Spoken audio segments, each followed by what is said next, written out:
I did most of my beads during the live broadcast this past Sunday, so I will post a link in the cards on the video as well as in the video description.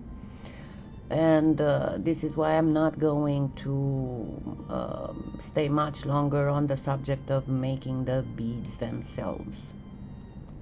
So I made the beads in various sizes, so the necklace would be kind of with sized beads, with the biggest one closer to the focal piece and the smallest ones going towards the back of the neck. But let's get further to making the focal piece. So I have a slice from the snowflake cane, and I'm going to get a sheet of white, run on the third thinnest setting on the pasta machine, and I am making my slice a little bit smaller, and then I will cut it even, because that's practically the end of the cane. So I'm making sure that I cut it in a flat, even piece, about 1 millimeter to 1.5 millimeters length. And then I made out of the white a shape that would look like both earrings put together, with the same circle cut in the middle. And I am placing it on a tile, and this time I didn't mix the glitter in the clay. I am just sprinkling some, and that will be on the back of the focal piece. It's the same exact glitter, the iridescent one. That is Polyflakes. And just make sure that you press a little bit. Most of it will get embedded and bake in the clay. The rest I will just rub off once the clay is baked. Then I cover it with another piece of paper and another tile to make sure that it will bake flat. Now, while that is baking, let's make, because I want to make a dangly bead from the focal piece, teardrop shaped. So first I will make out of all that remnant that I cut from the end cane. Yes, I am very economical when it comes to using the clay. I am going to reduce it and then cut it and stack it, so I will get a cane made out of a lot of itty bitty snowflakes, and that gives a beautiful effect, almost like lace. And that is what I want to put on my teardrop dangly from the focal bead, and you will see in a minute how pretty it looks.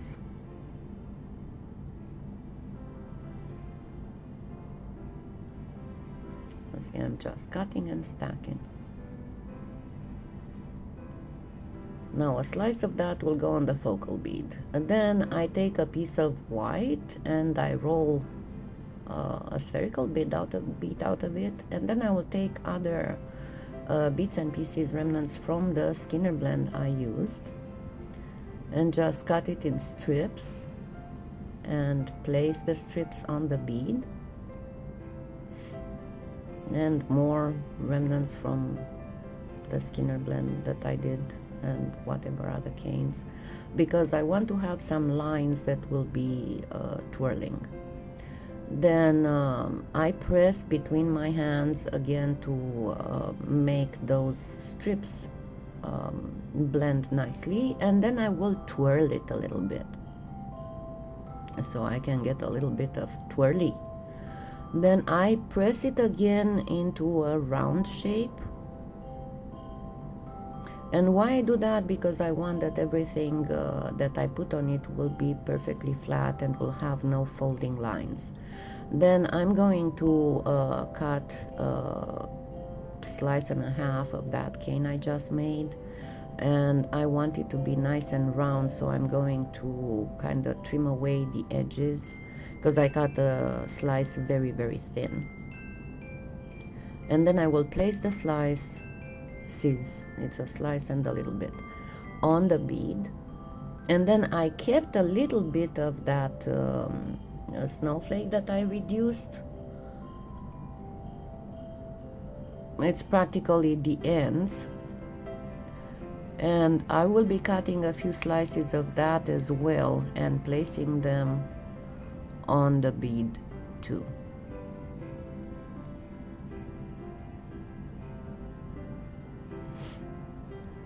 And after which I will take some translucent clay on the very thinnest setting and cover up a little bit of that darker blue, because I want those to look like they are ice, like they are some frozen something. After which I will again press the bead between my palms to make sure that everything is flat and even, and then I will form the teardrop. I want that combined snowflake lace to be somewhere on the bottom on one side, and then the swirls to be on top of the bead. So I'm forming my teardrop shape, and then I'm using my needle tool to poke a hole and also to refine the tip of the teardrop. Now, after which this one will be ready to be baked as well.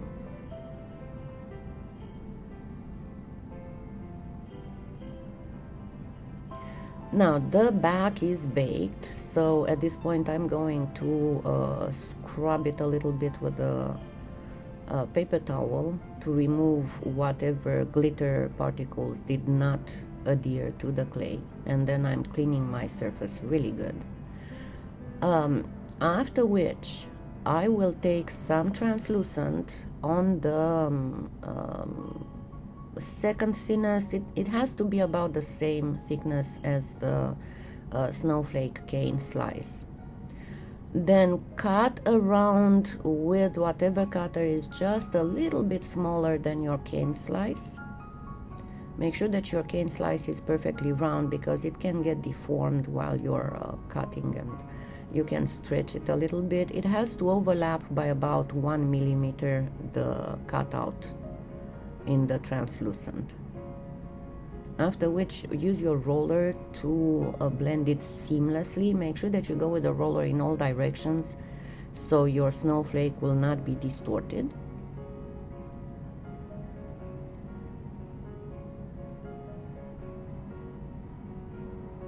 And then I'm going to get some Bake and Bond.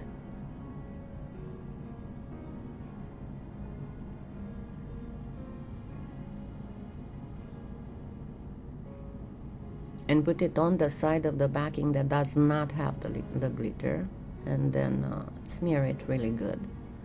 After which, place your backing on the translucent sheets, positioning it so the snowflake cane slice will be in the cutout.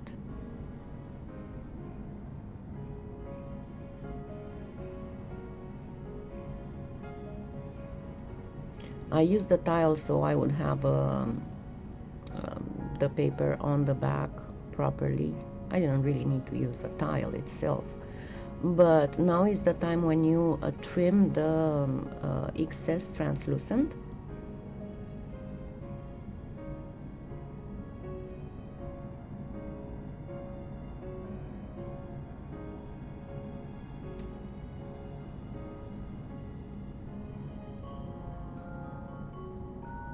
And then use your X-Acto knife to trim whatever was not properly cut with the blade.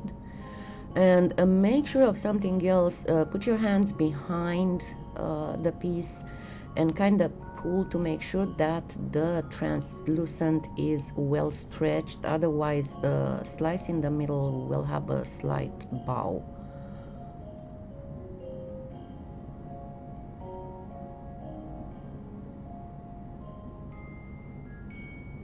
And again, trim nicely. Now remember, even if you didn't trim perfectly, you can sand afterwards. And then place it on the tile.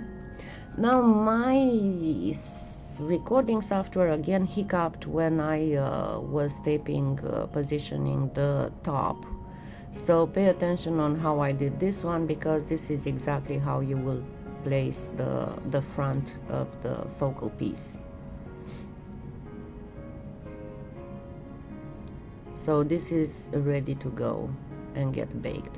Now I need a Skinner blend from the focal piece, and I will do it using again cane remnants. Remember that on the earrings there was a Skinner blend with white pearl, and that is what I'm using here, and blue, ultramarine blue, and this is the same color that I used for the snowflake cane, so I can use those to get a Skinner blend that I will be mirroring.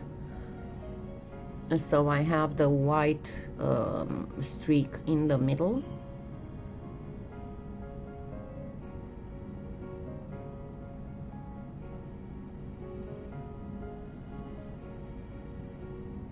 The only thing when you position the front will be that you'll have to cut out first with the cookie cutter, and then position it perfectly over the slice. So with the Skinner blend, I first go through the pasta machine on the thickest setting, and then gradually all the way to the thinnest setting. Now what else I did, and this is completely optional, I used, these are some Martha Stewart snowflake stamps that I found at Goodwill, and I imprinted them before I cut the piece, so I wouldn't get any deformation. While that is baking, I'm going to start working on my beads, and the way that I am going to attach them is to make a wrapped loop, then use a bead cap, a bead, another bead cap, and then make another wrapped loop. I am not going to show you the whole process because that would be a very, very lengthy process. Look at how many beads I have there. I will still show you on a few of them, and especially on how to connect them. Now, what you have to remember is that this is why I'm not showing you all the time how I finish the pieces, because the position my hands have to be in to be able to do all this under the camera view is not just exceptionally uncomfortable and painful for me, but it also makes my hands be even weaker, so I'm struggling a lot to do even the smallest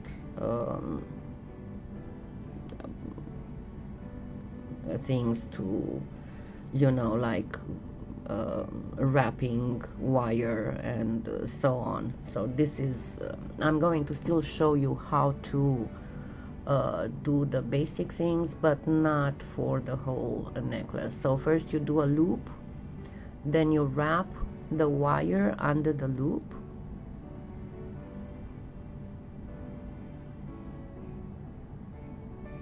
and one of these days I will do a video on how, even if there are many videos on this, on how to do wrapped loops and all that. I would suggest that you watch Teresa Pandora Salgado's videos, because she shows that very nicely.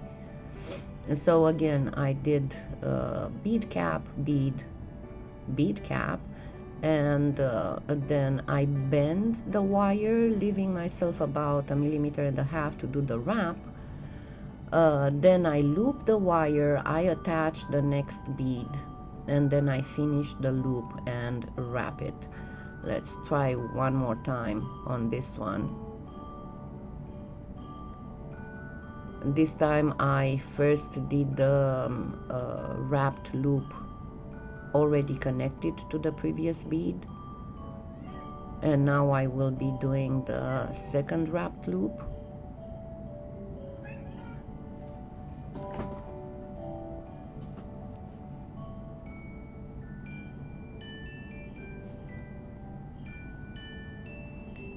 And you have to make sure that you wrap that after you cut, you wrap one more time. You use your plier to press that wire end really well, because you don't want any kind of snagging and scratching and other things. Now what I will use, I found out that at PolyClay Play she has this exceptional acrylic paint that's called Extreme Sheen, and it's like a cheaper variant of the Viva Decor pearly paints, and it is absolutely fabulous. It cannot even compare to the metallic acrylics that you can find at Hobby Lobby and Michael's. I don't know what they use in them, if it's actual metal powder or what, but they are fabulous and fantastic. And I got right now the pearl, the sterling silver, and the sapphire blue, but I intend to in time fill the whole collection. There are like 16 colors. So I mixed some sterling silver with a pinch of sapphire blue to get a lighter blue, and then with the toothpick I am covering those stamp imprints and then wiping off. I do not want to have a very full colored imprint. I want them to be a little bit faded, not perfectly colored, you know, because it's the idea of those you know how the fog and the steam crystallize on the window when it's very cold outside and it's humid, like when you cook or something inside, and there are all those ice flowers that form on the windows. This is the idea that I am trying to catch here. If you're not happy with it, you can apply a second coat, and this is what I'm doing because I was not happy with the blue. I wanted a little bit deeper blue, so I added some more sapphire blue to that mix, and I went one more time over it. And after you do all this, put some alcohol on your paper towel and then wipe the whole area real good, and after it has dried you can spray alcohol directly on the piece and then scrub it really good. Now let's continue putting these together again. This is the dangly bead, so I'm using this time a head pin, and of course I am putting a bead cap and then a small metallic silvery bead. And I'm going to do another wrapped loop, and this one I'm going to do it off camera because those pins are horribly hard, and it took me like 10 minutes to do just that one. I have drilled some holes in the corners, and I'm using I have these larger jump rings. They are a little soft though, and because I wouldn't trust them to stay there by themselves, I'm using a little bit of Loctite. And this is how I'm attaching the beads on the sides of the focal piece and the dangly on the bottom. And I'm using a toothpick to drop a pinch of Loctite in that hole where the jump ring goes on the back of the pendant. Now the Loctite is all transparent, so once it dries you will not be able to see it. And I finished the necklace with a little bit of silver chain and the lobster clasp, and it is about, I think I made it like 20 inches long.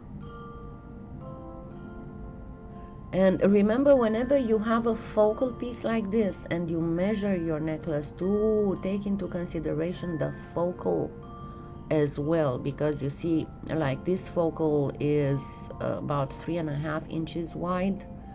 So the rest, if I want to go 20 inches with the necklace, the rest has to be 16.5 inches. So I would go 8 inches on each side and then allowed like 1/2 inch for the clasp fastening. And there we go. Here's the necklace, the snowflake necklace that matches perfectly the snowflake earrings. Happy holidays and happy claying.